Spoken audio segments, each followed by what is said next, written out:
What's up, y'all? TBrown31 here, back with JaboctheGreat. Once again, we are here with another episode of The Last Word and another week of our weekend football picks. We got 2 games in college football today and 3 in the NFL. And we're going to start with a top 10 matchup in the Big Ten. Michigan, number 3, and Penn State, number 10. This one's going to be down in Big Noon Saturday. That's going to be a big game for them. Penn State, of course, that'll be a home game. We are both picking Michigan in this one. Of course, Michigan right now, they are embroiled in this whole sign scandal. There's possible punishment coming down today as of this recording, but really have no idea. I don't think that'll have any bearing on the game. I don't think that the Michigan teams, I don't think they're going to be distracted by anything. The players, I think this will be a good game. Probably, I would say higher scoring than the Penn State, Ohio State game, hopefully. But I wouldn't say it'd be, 30s or anything like that. Right now, Michigan is just clearly the better team than me. And maybe it's because of that Ohio State game that I watched, seeing that in full. Penn State's performance, not the best. I don't think they'll be that bad, but I just can't pick Penn State over Michigan right now. Yeah, I said in the video we did with Penn State and Ohio State that I wanted to pick Penn State, but I just didn't think I could, and it turned out to be a good decision as they would go on to put up 12 points against Ohio State and just look really, really bad.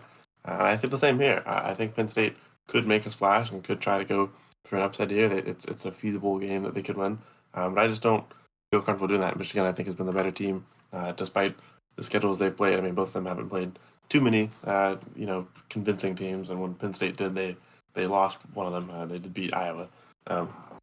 But yeah, I think this one I'm going to have to go with Michigan. I would agree that it's probably, I could see like a 28-28, something like that. 28-21, I guess, would be a more normal score.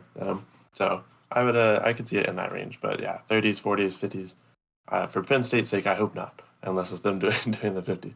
But yeah, I think Michigan's going to take this one. Going from there, we have another big matchup. We have the Ole Miss Rebels against the Georgia Bulldogs, number 2 versus number 9. Not in that order, it's flipped around actually. This one is another fun one. Ole Miss has had a fun season.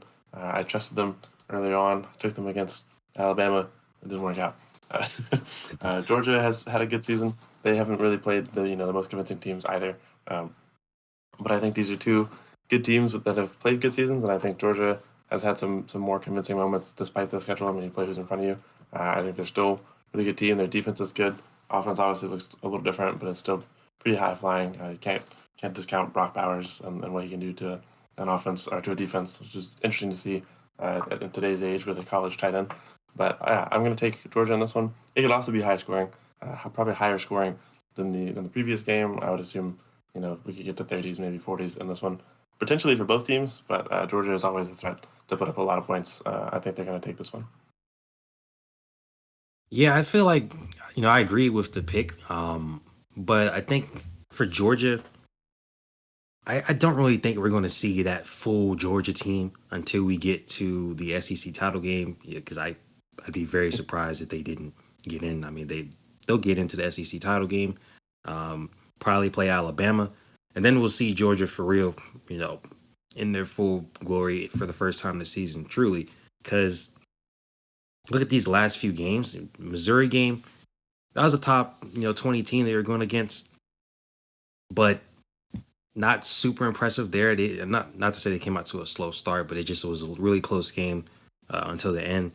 And then the Florida and Vanderbilt games, not the result, they was what they wanted, double-digit wins, but it wasn't an amazing performance, from start to finish. They kept it close earlier. Kind of what we were saying about Alabama. Not super impressive being in these games early on and then finally pulling away at the end. And I think this is kind of be the same thing here. I think it'll be similar to the Missouri game. Ole Miss can definitely put up some points, but they'll probably definitely lost some points as well. But yeah, I would probably go 30 to around 24. Georgia getting this one and continuing their trek to the SEC title game. Now we're going to move to the NFL. We got 3 games, like I said. And the first one is rematch from earlier this year. The Ravens and the Browns. So this one earlier this year, if you remember, Ravens absolutely destroyed the Browns. I think that was the game that DTR played in. I'm pretty sure Deshaun was out for that one, like he's been out for a lot of them this season. But now with Deshaun should be playing, I still would take the Ravens as we both are. But I think this would be a much better game, of course. Um, I would probably go 20, I'd say 27-21 Ravens. I think despite as good as that Browns defense has been all year, I mean, they've been great. Ravens offense still should be able to overcome them, and I don't think the Browns offense will be good enough to match them. Yeah, this Ravens offense has really heated up since that loss to the Steelers. Obviously, this Browns defense is tough, and with Deshaun Watson back, the offense is a little tougher as well. But I mean, the Ravens' last few games, they put up 37, 31, 38, 24. Some of those games, Lamar not even having to do that much, just kind of orchestrating the offense and letting them get down there and do their thing. Because their Gus Edwards in the running game has really taken off. So I think this one could be about 28-21, 30 to 28, something like that. Pretty close game. 30 to 28, a wild score prediction. Actually, that's a weird number, but I think this is always going to be a close game. You're in the division.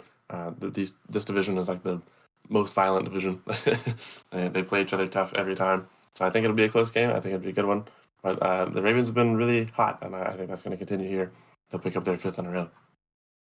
From there, it's an interesting game, and you guys might think our pick is pretty interesting. I feel pretty confident in it, actually.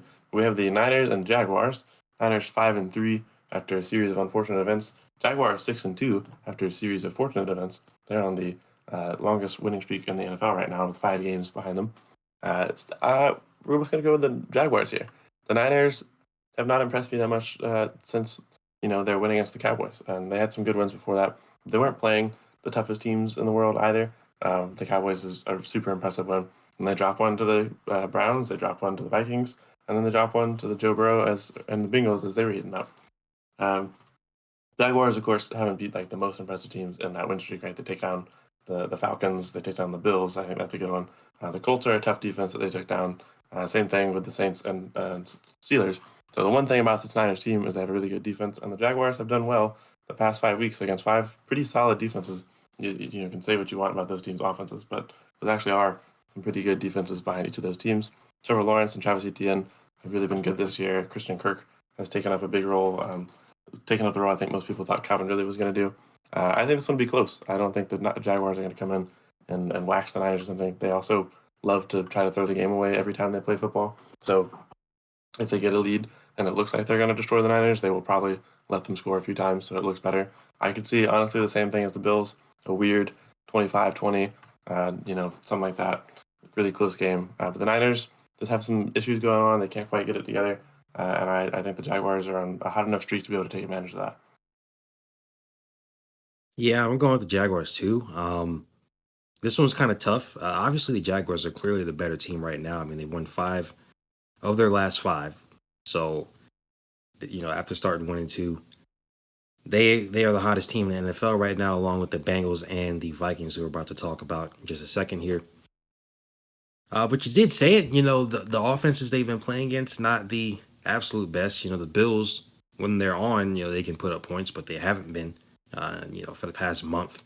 The Saints is pretty inconsistent there with their offense. The Colts, sometimes maybe.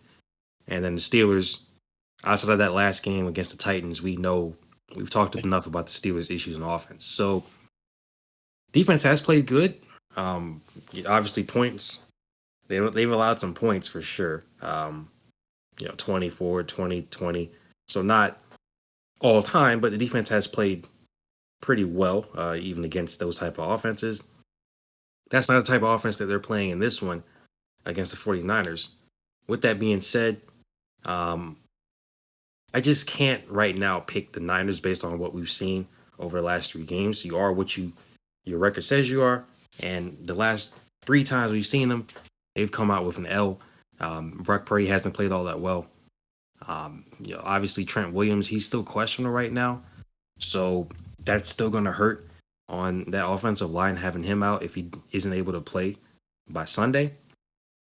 I do think the Niners will bounce back a little bit, And this is probably, the game that they need to bounce back. But right now, I can't pick the Jaguars, but can't pick the Niners over the Jaguars based off what we've seen. So sticking with Jacksonville like you are in this one. And then the last game we're going to talk about the Vikings and the Saints. We just mentioned two of these teams. The Vikings, they're one of the hottest teams in the NFL. Their season seemed like it was pretty much all but done, but just like that, they're 5-4 against the 5-4 Saints. They're leading the NFC South, which is a very impressive division to say the least. And we are both gonna go with the Vikings in this one. Don't want to be prisoner in the moment, but based on what we've seen from the Vikings in the last few weeks, it wouldn't really be a prisoner of the moment kind of pick. I mean, they've beaten the 49ers, pretty much made the Packers look pathetic, beat the Falcons after having a rookie start in place of Kirk Cousins.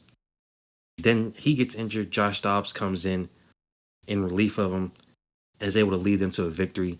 Justin Jefferson is going to be back now. So, look, now he's not going to be playing, but he did come back. And I think that is going to be the biggest help to Josh Dobbs. You have a big receiver out there that you can rely on. But as far as this game goes, the main thing for me is just the Saints offense. Again, not consistent enough for me to really pick them here. And I think even without Justin Jefferson coming back just yet, Josh Dobbs will still be able to put up some points with the Vikings weapons that they do have, and they'll be able to pull out a win. Yeah, man, I'm gonna have to agree and go with the Vikings. They're on that pretty big win streak here. Have 4 games in a row to get up to 5-4, matching the Saints. Saints leading NFC South, Vikings trailing behind the Lions. But the Vikings I'm not a Vikings fan by any means, but I am a Kirk Cousins supporter and defender. And man, I'm a Josh Dobbs supporter and defender. And they just make it easy to keep pulling for these underdog stories, pulling in Josh Dobbs, having a pretty impressive win, scrappy win against the Falcons. Falcons did not make that one easy. I think the Saints are going to be the same. Their defense is tough. It's a hard defense to play against Josh Dobbs and, kind of the ragtag team of Vikings weapons without Justin Jefferson. Gonna have to fight for this one. Not sure if KJ Osborne is coming back for this one either. I know he left the previous game, but I think that the Vikings have been hot enough even without some of these guys. I think they've just been on a good streak. And the Saints offense, you said it, is not trustable. Their defense is scary. And against some other teams, I would take the Saints because of that defense and the way they could do or what they can do to an opposing team. I think the Vikings, even with Dobbs under center, have just a good enough offense to keep things flying and be able to kind of overwhelm the Saints. And when I say overwhelmed, do I think Josh Dobbs is going to come out of here with like a 48-20 win? No. This is probably like 21-17, something really close. These two teams are going to probably struggle against each other. It could be high scoring, like the Falcons game in that regard, where they both score a lot. But I'm not sure. So I'm going to take the Vikings in this one. Score is probably going to be weird. These are two interesting teams and two interesting situations. But I'm actually going to say that I trust Josh Dobbs more than Derek Carr at this moment.